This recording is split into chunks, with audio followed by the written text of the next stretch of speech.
If your restaurant shows up like this in Google and Yelp reviews, you need to drop whatever you're doing and fix your online presence because everyone is looking online before they go out to eat. And if you have low ratings, you are missing out on hundreds and even thousands of customers who will not come to your restaurant based on those reviews. Okay, so let's fix it. Heidi ho, Dave Allred, the Real Barman here from barpatrol.net and therealbarman.com. Did you know that 88% of people go online to look where they're going to eat before going out? More than any other industry. And did you know that 94% of those people choose the restaurant they are going to eat based on the online reviews and ratings? Well, of course you did, because you're a smart little general, aren't you? Okay, the fact is, if you're under 4 stars in online ratings, you're in trouble. Okay, there's simply way too much competition out there. When people are scrolling through Yelp, this is what they see. All of these mid to high 4-star reviews. That's your competition. So why would they choose your 3.8-star restaurant? They wouldn't. They won't. And yes, I know that Yelp sucks as a company. I know they're corrupt and that all of us hate them because of their bullying tactics and they do just whatever they can to do to get you to rank your restaurant. But complaining ain't going to get the cow milked, as the saying goes. No, that's not a saying. I just made that up. But the point is, you can either fight and resist and whine about corporate greed and evil empires like Yelp, or you can find a way to be better and actually beat the system by getting better reviews and improving your reputation. Because here's the issue. Like back in the day, we had food critics who would come and review the restaurant.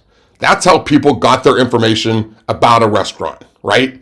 They'd come in and everyone would kiss their ass and run around like mice on crack to make sure that the critic had the perfect experience.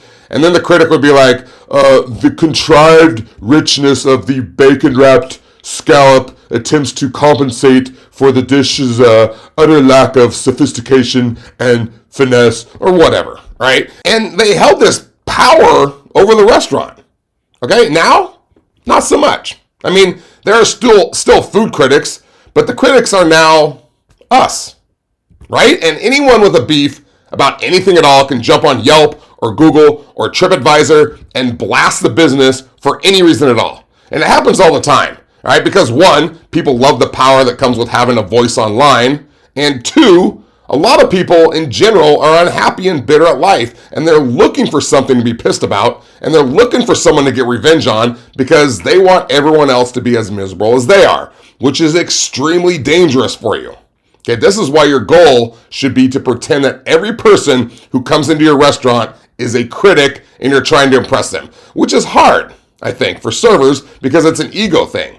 Okay, they're there to serve, which makes them feel like servants because people are ordering them around, some of them very rudely, and it gets to them. Okay, I get it, and it makes them grumpy and they start complaining. We all know that servers and bartenders are the biggest complainer in any industry. I was there for years, and the level of service drops, and then the bad reviews start.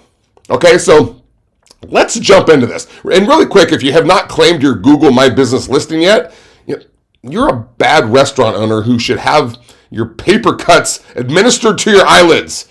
Okay, I'm just kidding. But if you haven't claimed your restaurant on Google, then you need to do so now. I mean, Yelp is huge, and they used to dominate the first listing on Google every time you search for, restaurants near me. But now Google listings are the first ones that pop up, which makes sense since it's their search engine.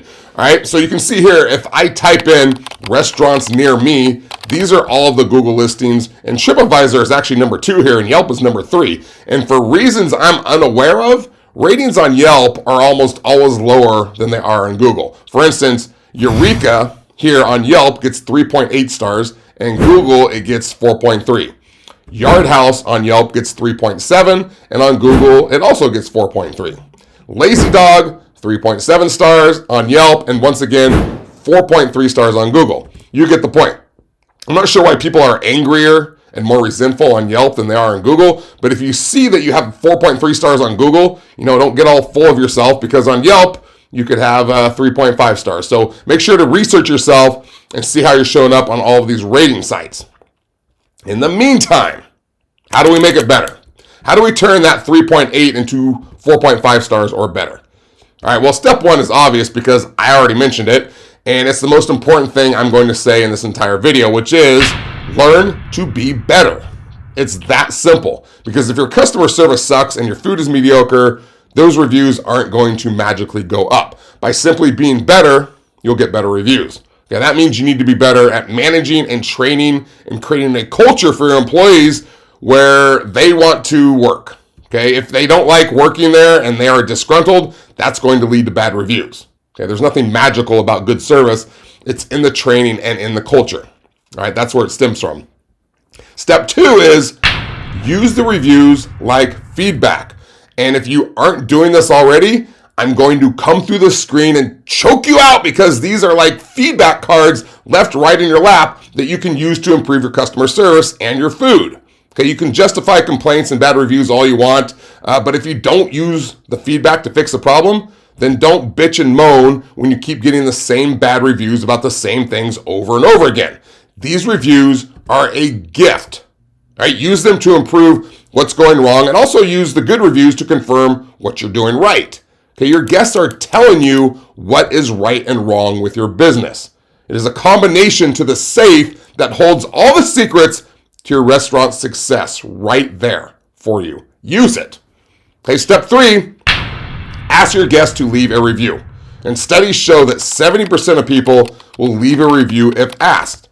That's really high, and that's really easy to get good reviews. Okay, when you ask them to leave a review, almost never will they get on there and leave a bad review. Nobody's like, hey, sure, no problem, I'd love to leave you a review. And then they get on their phones and they're like, this manager, he's a real asshole. That never happens. They do it to help you out because you've been friendly to them. It's the law of reciprocity. Okay. Step four, respond to reviews immediately. Now, this is really important. And when you do, make sure to be genuine, be empathetic, and invite them to come back and give you another try. Okay. Take responsibility if you're wrong. And if you're not, like if they're just crazy, you still must be empathetic and try to make them happy because it's not just them you're writing a response to. It's everyone online reading your response. Okay, it's the entire world. And if you come off arrogant or unapologetic or annoyed, all those people are going to see it and they're going to side with the reviewer.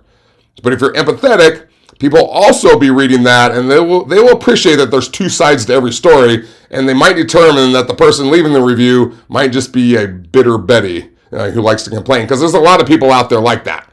Okay, responses allow people to see that you are real people, not just a business. And when the reviewer receives a warm, genuine response from you, they will often take their bad review down or at least update it with a better one. Okay, which brings us to step five, post your positive reviews on your website. Okay, testimonials are extremely powerful. They have been for years, they still are. And online reviews are actual people giving a testimonial. Okay, people know that they aren't made up testimonials because it's directly from a social review platform. And 80% of people said that they trust an online review as much as a personal recommendation from a friend. Okay, that's a spicy meatball. All right, meaning that's some powerful shit. Okay, got it? Okay, now if you're one of those restaurants that has sub 4-star review and you feel like your restaurant's like really sucking right now, check out this video on the 7 reasons your restaurant sucks and how to fix it. Okay, thanks for hanging out with me today. I do appreciate it. I'm going to see you next time. I'm out.